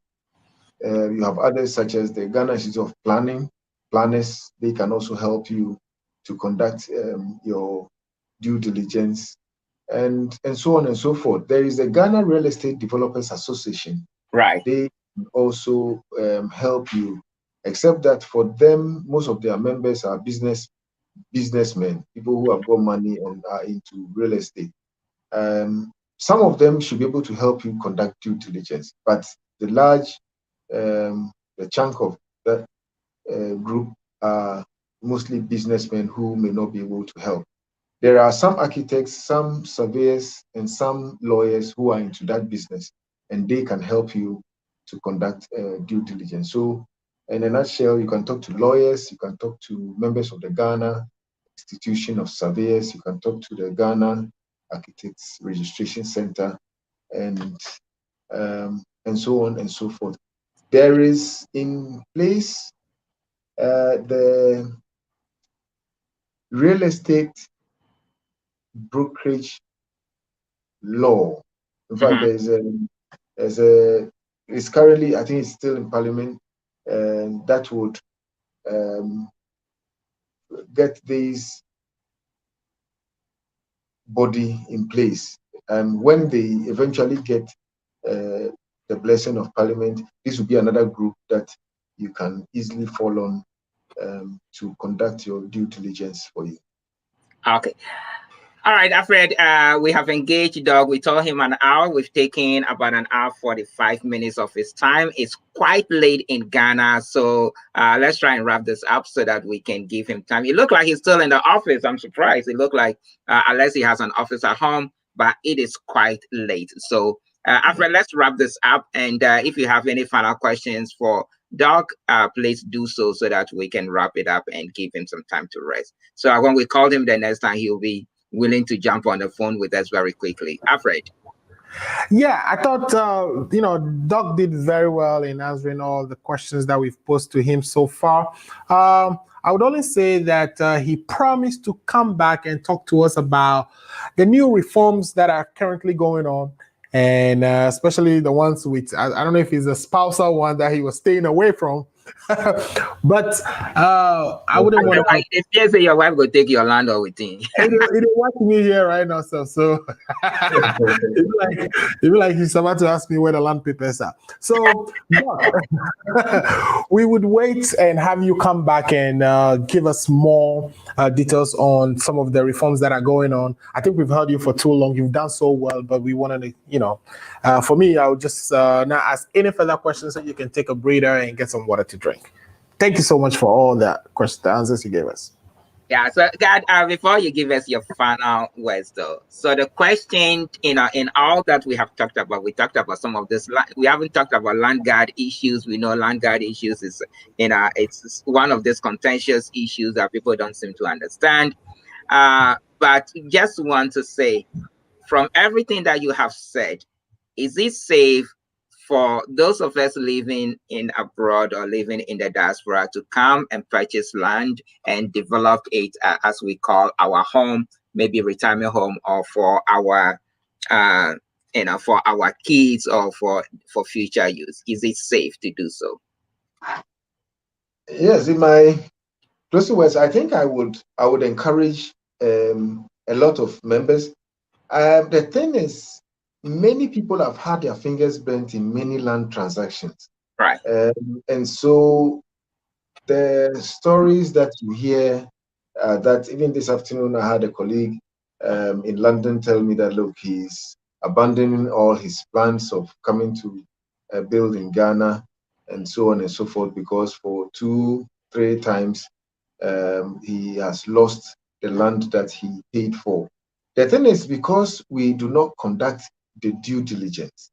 So for instance, at the beginning, I talked about where you need to find out whether this person who is selling the land has capacity. We are normally in a rush to conduct searches. The search is important, but should come in at a later time. The important thing you should do is to find out whether this person selling the land has the capacity to sell. And that is what we normally we don't get right. So we pay for the land and somebody else comes back and say that, look, I am the real owner of the land. You did not consult me. You've paid money to the wrong hands. And so I want my land back. And the person gets his land. Right. So the due diligence is very important and we need to be patient. We come for holidays in Ghana and it's 3 weeks and we want to get everything done before we go. It doesn't happen that way. Sure. We need time to be able to get the basics done. From my personal experience, it takes at least about 6 weeks to 8 weeks to do proper due diligence prior to buying land. So if you are doing it shorter than this time, then you know something is not right. All right, so Doug, we're gonna end it there. But if you have any final thoughts, please feel free to do so. But otherwise, we want to thank you tremendously for making the time to come. You and I were chatting earlier. I told you we'd do about an hour. We took too long of your time. So we'd like to thank you. But if you have any final words that you want to leave with our listeners, please do so. Oh, it has to do with large land acquisition. So many people are interested in buying land on large scale for either agriculture or other large land-based investments. The procedure for acquiring these lands differ from what we've discussed today. What we've discussed today are typically for residential. So you are buying 1, 2 plots, 3, 4, 1 acre, 2 acres, that kind of thing. But if you are acquiring for large scale, you are buying anything in excess of maybe 100 acres or something, that has it's a different arrangement where you have public hearing and all that. You need to undertake, conduct social impact assessment studies and environmental impact assessment and all that. We probably can discuss that in future. But in a nutshell, I would say it is still very possible to acquire land in Ghana. Don't shy away from investing in Ghana. That is the only way we can develop. And so I would encourage people to come and have the patience to undertake the due diligence. Thank you very much. Thank you, Doc. We really, really appreciate you. I know there were quite a number of people that were asking if you can leave information and if they can contact you.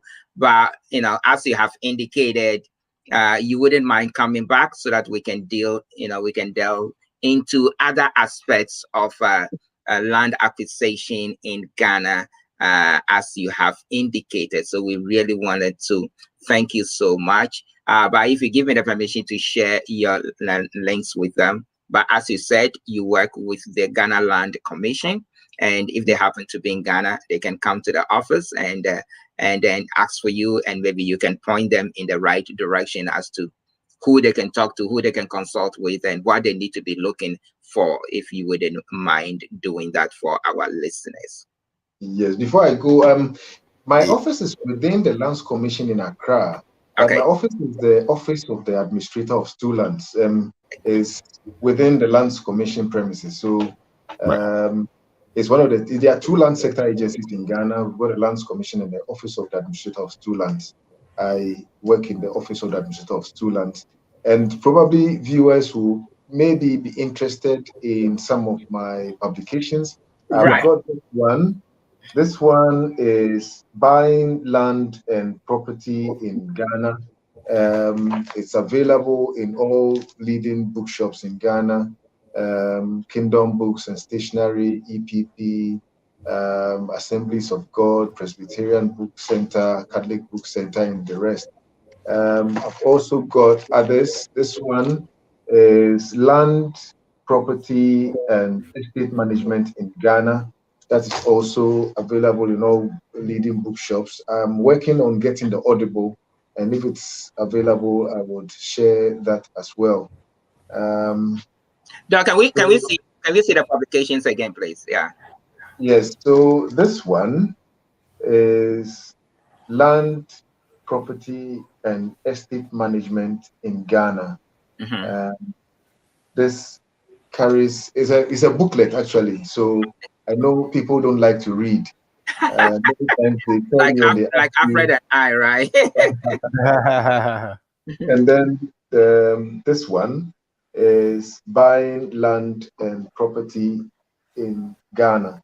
So this one takes you through the entire value chain, including all that we've discussed today, and including buying large-scale land for various uses, including agriculture.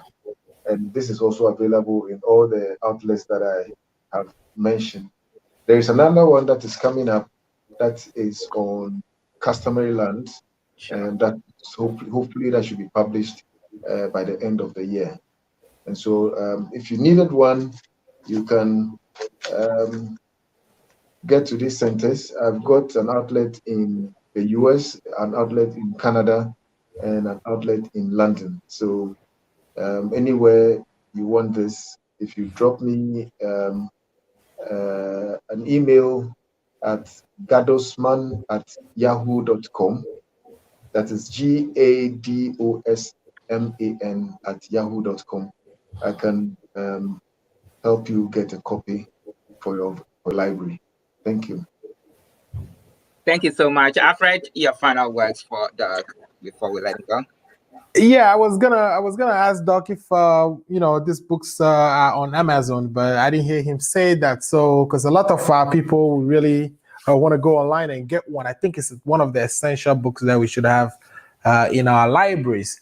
Doc, this has been good. I've learned so much, and I think I have so much more to learn when we bring you back. Because you did mention that now the land certificates are having barcodes. I would like to explore that more when you return. But I wanted to take the opportunity to again say a big thank you for sharing all this good information. And we will take it, we will work with it. And when we have questions, we will reach out to you and your team. Thank you so much, Doc.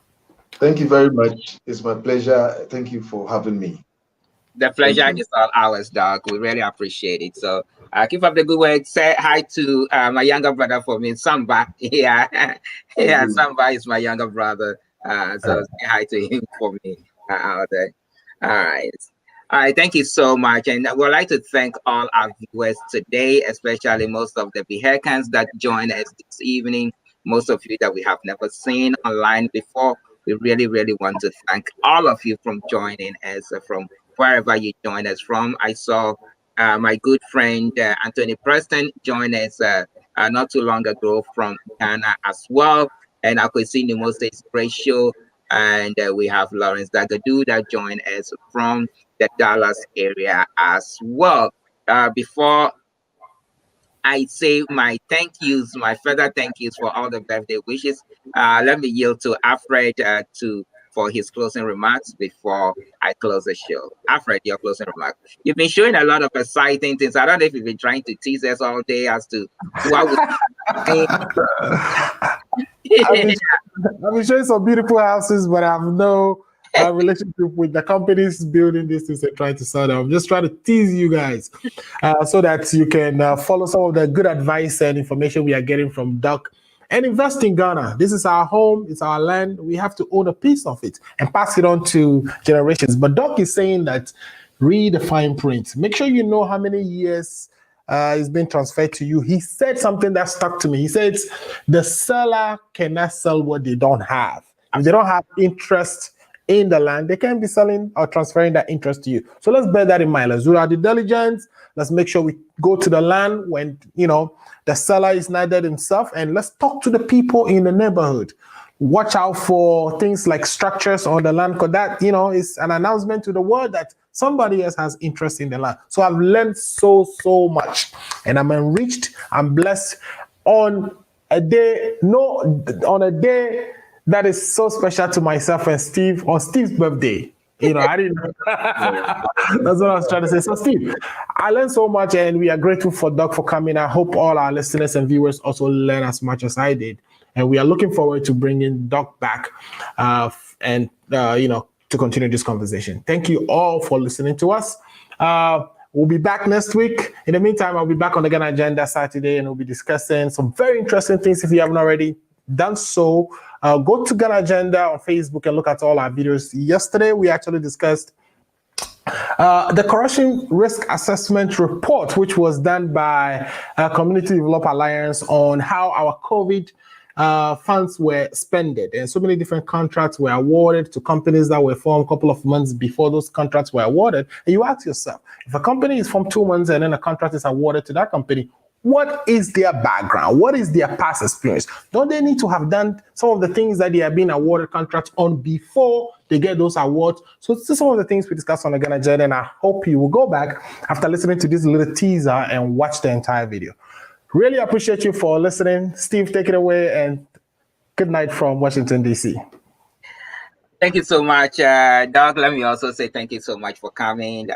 We approached him not too long ago, within the last week or so, and when we began to communicate, and he availed himself. As you can see, he's an extremely busy person with all these impeccable accolades. He's also an author, so please get a hand on the book that he had shown us today, so that you can get to understand all the intricacies involved in land purchase and its issues in Ghana. I know there are quite a few friends of mine who have been talking about going into agriculture. So that is an area that he said it's a different ballgame altogether, and he would like to avail himself so that we can discuss that in the future. So we are most grateful to him, and so am I most grateful to all the wishes of my birthday. It's been a blast. I've never had an occasion like this, and I really, really enjoyed it. So I would like to thank all of you for joining us today and taking in this valuable. I am so glad that we are able to bring you this show today on my birthday to enrich all of our viewers and our listeners as to what is the best way to go about purchasing a land and some of the things that you need to do. We are so grateful to Dr. Gad Akwensivie. We thank him so much. And so do I want to thank all of you as well. Thank you for joining us. We'll be back again next week. But don't forget, Sienna is also having a health forum and some Tole night on the 29th of May, which is the Memorial Day weekend. I will be bringing you some more information on that. So stay put for that and all the other summer events that are coming up. There is so many. The cities are beginning to open. The country is opening up. So there's so many events that are coming up. Ghana National Council talking about the Ghana Fest. So we'll be bringing in tons of information on all of that. So stay tuned. And this is a place for you to get the most authentic information. Don't forget Alfred Amuzu's Ghana Agenda when you deal with all the political issues. So thank you once again. Steve, before we go, Steve, President of Sienna, Dr. Nyamadi, Chacho Nyamadi, wants me to say a special happy birthday to you on his behalf and on behalf of the entire Sienna. So happy birthday, Steve, one more time. It is always a pleasure. We're always at the service, so maybe God can come. Sienna can invite God to come and tell us a little bit about the Volta Region Land Center, because Sienna is involved in so many projects in those areas and across Togo and Benin. With Doug being an international man, maybe he can tell us a little bit about some of those things. So who knows? We can invite God to come talk to Sienna one of these days. So once again, thank you so much. It's been such a pleasure and a blast to come your way. We'll be back again, same time next week, same time, same place. And we hope that you can join us again. I am yours truly, Steve, signing off from here. And it's as always, take care of yourselves and of each other. We'll see you next week. Peace. We out. Thank you. Thank you so much. Thank you.